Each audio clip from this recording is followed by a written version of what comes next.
guys, this is Ivanova Smith, and I'm just doing a little video diary on how I'm feeling about this COVID-19 virus pandemic ridiculousness. I am I am just really tired of all of these restrictions, and I'm getting tired of being stuck in my house all the time. And, Easter is being canceled. We don't get to go anywhere for Easter. I'm really frustrated by all of this. I really would like it to end. I feel happy that at least I get to be with my little family, including this little snuggle right here.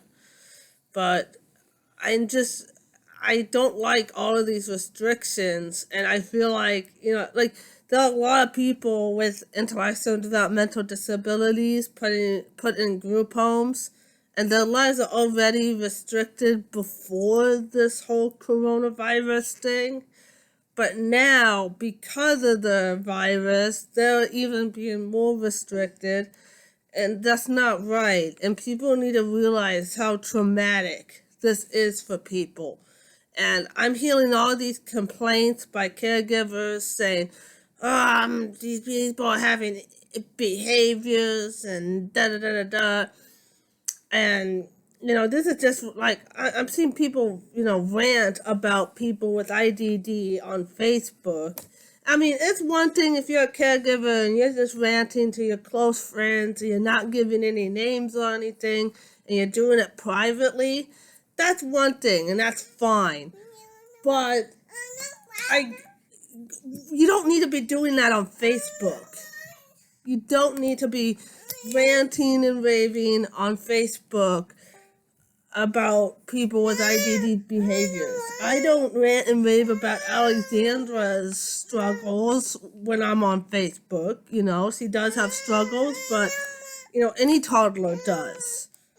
But I try to always be positive about Alexandra on social media, and caregivers need to be positive on social media and not be talking about things that should be talked about in private settings.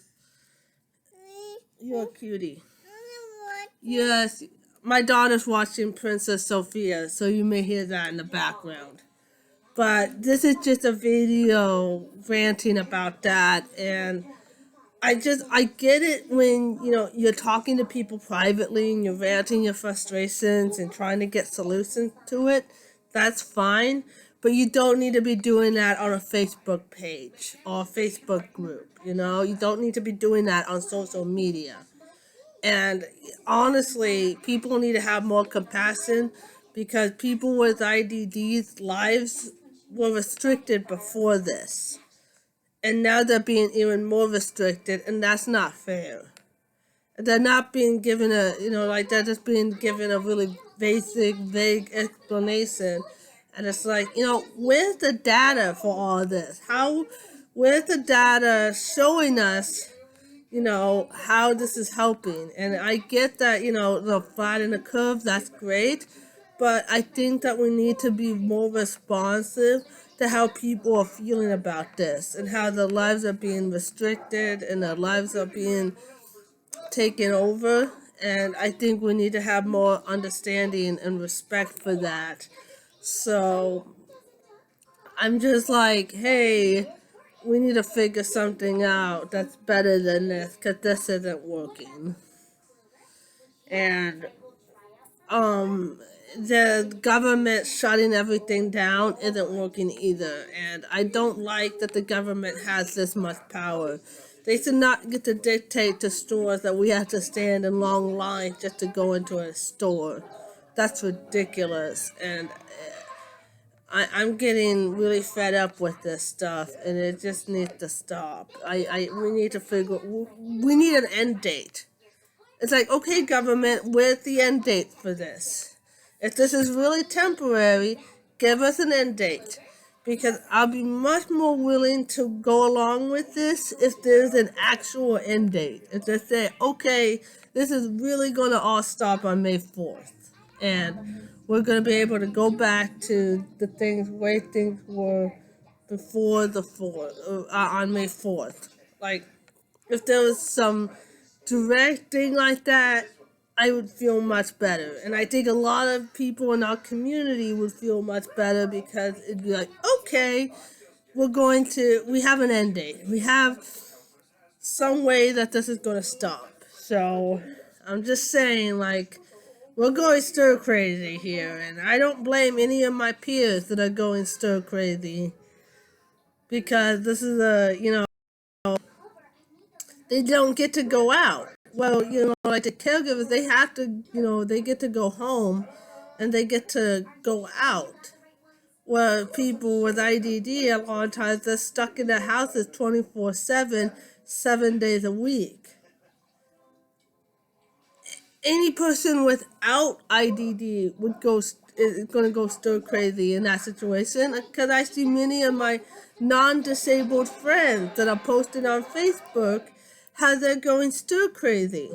And so, of course, people with IDD are going to go stir crazy. We're all going stir crazy here.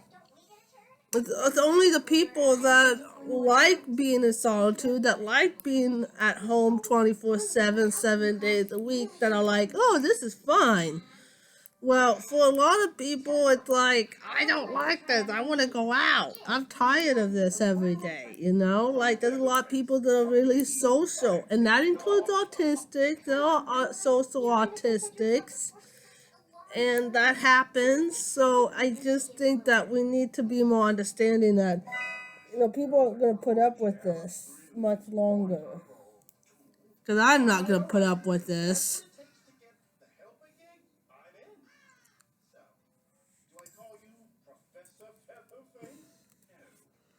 So that's just me ranting. That's like a little vlog rant of how I'm feeling about all this stuff. So, alright, I'm gonna stop here and maybe make myself another poor Slavic mocha. Bye.